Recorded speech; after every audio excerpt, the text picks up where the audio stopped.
Nous sommes en compagnie de Madame Antoinette Steiner. Vous êtes aussi pasteur ? C'est ça, oui. Voilà. Pour parler de l'action parrainage. Oui. Donc, il y aura une conférence qui sera donnée à la salle de la Douane le 6 novembre à 20h pour présenter ce projet parrainage. Et justement, pour en parler, nous sommes ici pour parler de ton expérience au sein de ta famille de parrainage. Oui. Est-ce que tu peux nous raconter comment ça se passe, ce parrainage ? Pourquoi déjà tu as voulu entrer dans ce programme de parrainage ? Pourquoi j'ai demandé pour... Oui, pourquoi tu as voulu faire partie d'avoir un parrain ? Pourquoi tu as voulu avoir un parrain ? Parce que je suis seul Oui, tu en es seule. Suisse. Et stressé beaucoup dans ma vie. Et c'est pour ça que je demande pour mon assistant Oui, que je charge un famille parrainage, qu'il m'a aidé pour apprendre le français, pour activités, etc. Et elle est écrite sur l'internet. oui, Après 6 mois, heureusement, j'ai trouvé un famille parrainage qui s'appelle Laurent oui. et Isabelle, ils sont très gentils avec moi. Elle m'a aidé beaucoup à trouver pour moi un stage Un stage, oui. dans le soir. Et elle m'a aidé pour apprendre français. Et elle a trouvé pour moi un appartement. Voilà. Donc aujourd'hui, tu as 18 ans, c'est ça ? Oui. Aujourd'hui, Et donc tu es venu ici en Suisse il y a un an et demi, donc tu étais mineur non Oui. accompagné. Pour toi, c'était une situation stressante, tu as dit. C'était stressant d'être seule ici, Oui, parce que ma famille est en Afghanistan, en Afghanistan. et ta mon famille. père juge, Oui, ton père est juge. politique, problème politique pour Ouais. ma famille. Et ça fait 3 ans, presque 4 ans que Tu n'es plus en contact, tu les vois plus. oui, je n'ai pas contact avec ma famille. Et je suis triste. Ouais. Avant beaucoup, mais maintenant aussi beaucoup, mais un petit peu. Ça va parce que, heureusement, j'ai contact avec mon frère une fois.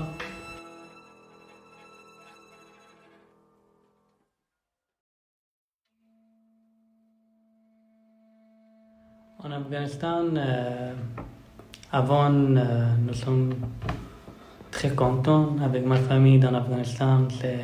Tout est bien. Et après arrivé Taliban dans l'Afghanistan, parce que mon père, c'est juge, Oui, c'est politique problème. Après, nous sommes allés en Irak. Après parti en Iran. Mhm. C'est dans l'Iran, moi avec famille, ensemble, avec ma famille. Oui. Après, un petit peu problème, parce que pas passeport, Bien sûr, pas de papier. pas de papier. Moi parti avec notre personne, Oui, ma famille restait là-bas. voilà. Après, c'est police iranien, retrouver ma famille. Après encore, Ils sont partis. ils sont partis à Afghanistan parce qu'il n'y a pas de passeport. Et moi, je suis allé en Turquie D'accord. et ma famille est restée en Afghanistan.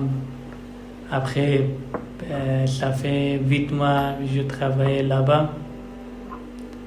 Après, mon oncle aux États-Unis, il m'a aidé, il m'a donné l'argent pour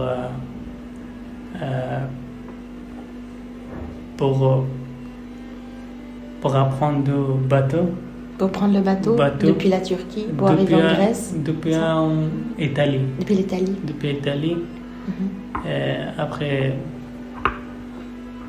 Après, ça fait 8 jours je suis resté en Italie. Après, je suis parti en Italie. Je suis arrivé en Suisse.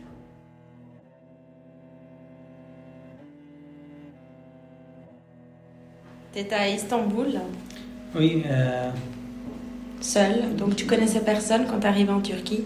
Oui, je ne connais pas personne que je suis venu en Turquie. Après, toujours, je cherche une personne qui ma langue, compris ma langue. Oui. Parce que je ne comprends pas anglais, turc, juste un petit peu pashto et farsi, mon langue maternelle, dari. Après, je trouvais un Afghan, heureusement, qu'il m'a aidé. Il m'aide. Il m'a dit, viens avec moi, dans ma chambre. Il est très gentil. Il m'a aidé beaucoup. Et après, ça fait. Je mange, je douche, je prends une douche. Parce que très. Comment dire? Ça faisait combien de temps que tu n'avais pas pris de douche, par exemple? Ça fait 25 jours. Wow. Oui.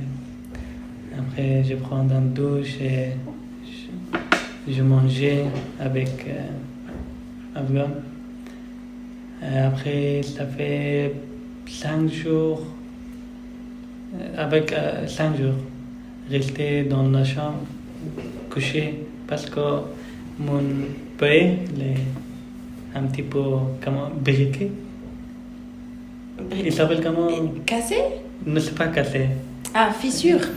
Ou bien ouais. coupé. Oui, coupé. Après 5 jours, j'ai commencé le travail dans un restaurant turc. Je travaille dans des tables pour mariage. D'accord, Oui. les tables de mariage, oui. Table de mariage, oui. Ça fait 8 mois. Après, mon oncle, il m'a aidé. Il m'a donné de l'argent pour faire du bateau. Pour passer en Italie. Pour le voyage, oui, jusqu'à l'Italie. Et après, je trouvais un bateau il m'a aidé jusqu'à l'Italie. Il a donné l'argent, ça fait $6,000. 6 000 $. Oui. Et avec les 6 000 $, tu avais aussi le gilet de sauvetage où il faut aussi acheter le gilet. Gilet? C'est que, oui, le gilet. Le gilet, non. Pas de C'est gilet. rien, oui. Parce que c'est pas important. C'est dans le Méditerranée, tu tomber sur le loup. Oui. Après, il s'appelle comment? Le gilet. Avec les gilets aussi, c'est mort. Parce que Les vagues. les vagues, c'est très beaucoup. Il y a beaucoup de vagues. Beaucoup. C'est 4 étages, C'est haut. Elles sont 5 hautes. étages, oui. C'est pour ça que je n'ai pas acheté ça. Et ça fait 10 jours. Ça fait 10 jours resté dans le bateau. Après, problème, machine, bateau, est un petit peu cassé. L'eau dans le bateau, arrive l'eau dans le bateau. Ça fait 2 jours comme ça, rester dans la Méditerranée, entre Italie et Méditerranée. Méditerranée. Oui. Et c'est l'eau pour boire, c'est fini. Ça fait 2 jours que pas boire l'eau. Après, heureusement, après 2 jours, vous trouvez police Italie dans la caméra drone. Avec les drones, les gardes-côtes. Oui, ça, les caméras drones, qui dans. ouais. Après, aidez-moi. Il est jusqu'à Italie, Oui. police Italie. Après, parce que j'ai très mal, c'est jour soleil, soir mouillé, Oui. c'est Salé avec salé. Des coups de C'est soleil. tout mal, oui. Coups de soleil Après, surtout. à côté Bordeaux-Lac, à côté mer, oui, c'est mer. À côté mer, je m'ennuie. Évanoui. Je Tu t'es évanoui. m'ennuie parce que c'est très soleil. Insolation. Oui. Ouais. Je n'ai pas compris parle de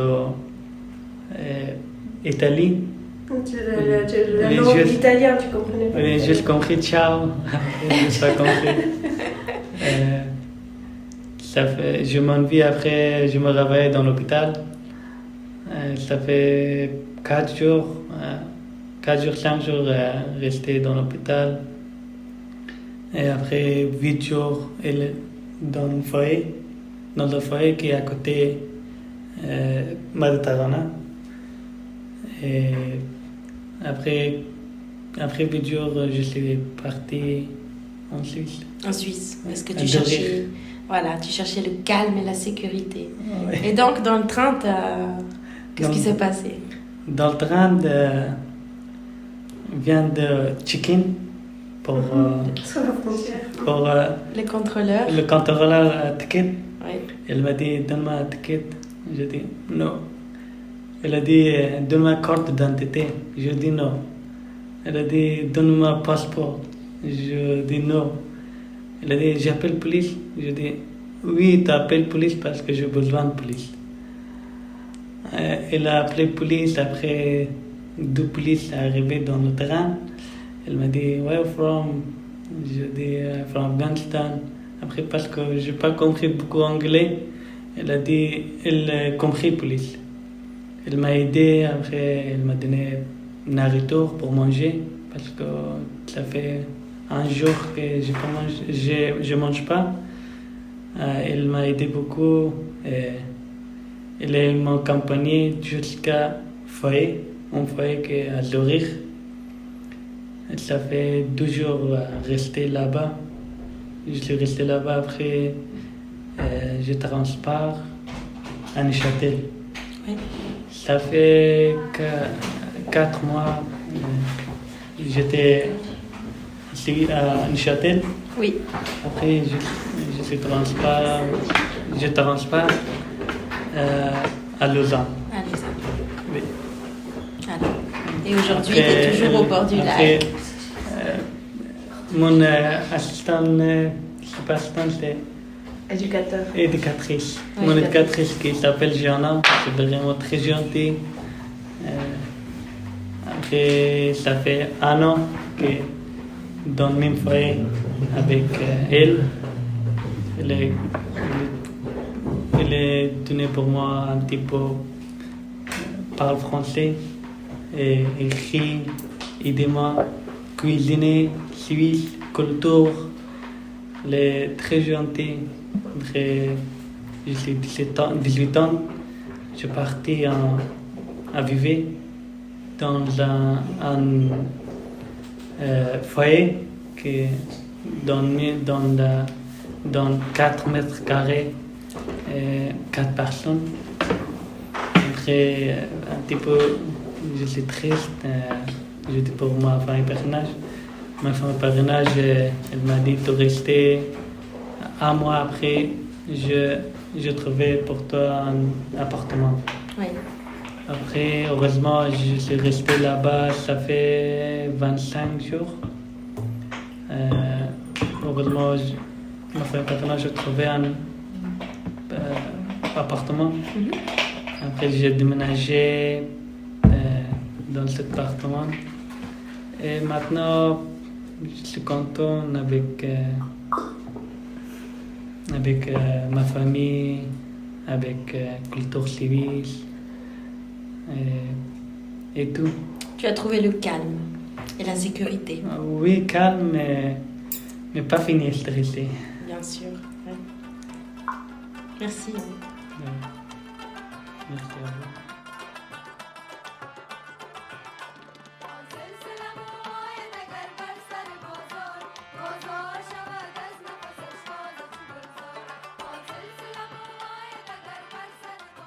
Et puis alors Maë, toi tu es là pour nous parler, toi tu fais partie d'une famille qui parraine Ouais. et tu es là pour nous parler un peu de l'expérience, comment c'est de pouvoir entrer en contact avec un enfant justement qui n'est pas accompagné. C'est que là en l'occurrence j'ai parrainé. D'accord. Chaque anniversaire il est là, il est toujours là, il essaye d'être le plus possible. Il est très gentil, on a fait beaucoup d'activités ensemble, aller à la montagne. On essaie de faire le plus possible, on essaie de trouver le plus possible pour qu'il puisse apprendre Là, il est déjà en apprentissage. Et puis, on essaie de trouver le max possible pour qu'il soit heureux. Et toi ça t'apporte quoi Est-ce que c'est un ami différent des autres, tu dirais? Ou non, moi je dis juste que il est très gentil, que moi je le considère comme ma famille. Ah ouais. Hein. Et ça fait combien de temps que tu le connais?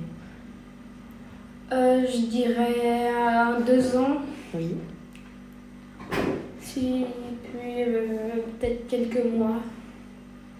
Et toi, tu dirais quoi aux gens qui auraient peut-être envie d'accueillir un enfant à parrainer? Tu leur dirais quoi?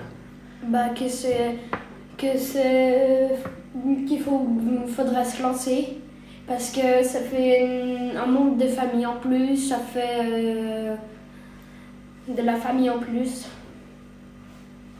Ça fait plus de personnes pour le Noël et puis tout ça, avec qui parler. Puis on a un problème, on peut lui dire. Il est tout le temps là pour essayer de régler, très gentil quoi. Et puis je pense qu'il y en a beaucoup encore qui cherchent des familles de parrainage, alors il faut se lancer quoi. C'est super, merci pour ton témoignage.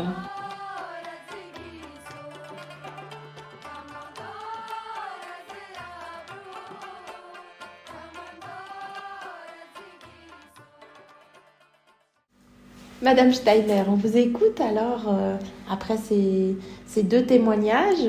Qu'est-ce que vous avez envie de dire à nos auditeurs? Alors, je pense que c'est un projet qui apporte beaucoup à tout le monde en fait. On a entendu là, c'est un projet qui permet à des jeunes qui arrivent ici, qui n'ont pas de famille, de créer des nouveaux amis, d'avoir des contacts, d'avoir des points de repère, des gens qui les aident un petit peu à comprendre la culture dans laquelle ils sont arrivés, à pratiquer le français. Parce que c'est des jeunes qui sont accueillis dans des structures, ils vont à l'école, donc ils sont bien pris en charge au fond sur le plan institutionnel. Mais c'est pas si facile de se trouver des amis en fait ici. Et donc ce projet, ça veut leur permettre de créer des liens plus facilement. Donc je pense que c'est important pour les jeunes qui arrivent et qui ont besoin d'être en lien. Mais c'est aussi très important et c'est aussi une chouette opportunité pour les familles. On a entendu Maë qui dit... c'est un ami auquel on peut raconter plein de choses si on a des problèmes. Moi, ça me touche beaucoup de l'entendre parce que je crois que le projet, il visait vraiment ça, de présenter ça pas seulement comme l'idée qu'on va aider des jeunes qui arrivent, mais vraiment qu'on va donner la possibilité de créer un échange et que ça va être un enrichissement pour tout le monde. Maë, il s'est trouvé un nouveau frère au fond. Je dirais que c'est un projet à taille humaine qui est pas trop ambitieux. Je veux dire, il s'agit pas, l'idée c'est pas d'accueillir quelqu'un à la maison. Vraiment, nous, ce qu'on demande comme minimum, c'est 2 rencontres par mois. Après, des fois, le lien, il se crée, il devient très fort et puis ça devient extrêmement spontané, n'est-ce pas ? Ça fait plaisir d'avoir quelqu'un qu'on considère comme sa famille à la maison, mais vraiment, ce qui est demandé, c'est 2 rencontres par mois. Ça peut être autour d'un repas, ça peut être d'aller manger, d'aller se balader, ça peut être d'aller regarder le jeune jouer au foot, parce que, par exemple, tous les jeunes qui jouent au foot, ils ont leur famille derrière, mais ces jeunes-là, ils n'ont personne qui va les regarder, personne pour les encourager. Et c'est cette attention individuelle qui est importante. Mais voilà, c'est quelque chose qui ne doit pas prendre trop de temps aux familles, aux personnes. On cherche des familles, mais on cherche aussi, tout profil de parrain-marraine est bienvenu. Dans le projet, on a des familles, on a des couples, on a des personnes seules. Notre marraine la plus âgée, elle a 83 ans. C'est une grand-maman de parrainage. Donc, on a vraiment différents profils. Et l'idée, c'est vraiment d'intégrer quelqu'un à des activités ou à des moments qu'on vit de toute manière. Donc, par exemple, un repas 2 fois par mois, c'est pas... On met juste une assiette de plus sur la table, disons. Oui. Et puis, voilà. Donc, c'est un projet, je dirais, qui est pas... c'est pas surhumain, mais ça peut apporter beaucoup, en fait. C'est un petit plus dans la vie des gens. Ça peut apporter beaucoup. Qu'est-ce que je voulais encore poser comme question? Dans la broie, vous savez combien de besoins il y a? Vous avez besoin de combien de familles en tout? Alors là, il y a une structure qui est ouverte sur Luçon avec des jeunes qui vont à l'école à Moudon. Donc, aussi l'intérêt de rechercher aussi des familles dans la région. La structure, elle peut accueillir une vingtaine de jeunes. En ce moment, je crois qu'ils sont une quinzaine. Et puis, tous ces jeunes sont potentiellement en recherche de contact et de familles de parrainage. Donc, c'est les jeunes qui eux-mêmes font la demande. C'est pas les éducateurs qui les forcent c'est vraiment eux qui font la demande. Et puis on a aussi une structure sur Savigny qui est pas très loin. Donc voilà, on a potentiellement beaucoup de jeunes qui seraient intéressés à rencontrer des personnes ici, quoi. Mais c'est vrai que voilà, allez, soyons fous. Mais si on arrivait à trouver à travers notre soirée une dizaine de familles ou de personnes, de parrains-marraines, ce serait juste génial. Ce serait un très beau démarrage dans la région, parce que... Et les personnes qui s'engagent en tant que parrain-marraine, ils s'engagent pour un certain temps donné? Alors, après 6 mois, on fait une évaluation, on regarde si ça convient aux jeunes, on regarde si ça convient aux familles, et puis si on se rend compte que le lien n'a pas réussi à prendre, évidemment, on peut s'arrêter. Et puis sinon, je dirais que ce serait important d'avoir une disponibilité à peu près d'1 année, enfin de se dire, parce que c'est vrai que c'est des liens, ça prend un peu de temps de s'apprivoiser. Je me dis toujours que si je devais débarquer en Afghanistan, le temps de comprendre comment ça fonctionne, les codes et tout ça, donc c'est vrai qu'il faut prévoir un peu un temps de démarrage dans ces parrainages. Mais voilà, après, ce projet il existe depuis 2016. Il y a environ 450 jeunes et familles ou personnes qui ont été mises en contact. Et puis, on voit qu'il y a certains parrainages qui durent vraiment sur le long terme, mais pas comme un effort, comme une évidence. Parce que justement, comme dit Maë, à un moment donné, parfois, on se rend compte quand les choses se font facilement, qu'on est famille les uns pour les autres. Et puis, il y a des parrainages qui sont sur des plus petites périodes, mais on se rend compte que même ça donne vraiment un coup de pouce souvent aux jeunes. Ça leur permet de décrocher au niveau de la langue et de commencer à exister quelque part. J'avais reçu une fois une lettre d'un jeune qui voulait être parrainé. Et puis, ce qu'il m'a écrit, c'est « J'aimerais bien avoir un parrain ou une marraine pour avoir quelqu'un qui me demande comment je vais ». Et je dirais que les jeunes, ils sont dans des structures où ils sont bien encadrés. On ne demande pas aux parrains-marraines de remplacer les professionnels. Mais par contre, justement, d'avoir une attention individuelle. Parce que dans les foyers, il y a beaucoup de jeunes. Ils sont pris en charge ensemble, à l'école, ils sont ensemble. Mais d'avoir une personne qui fait attention à soi, je pense que c'est important.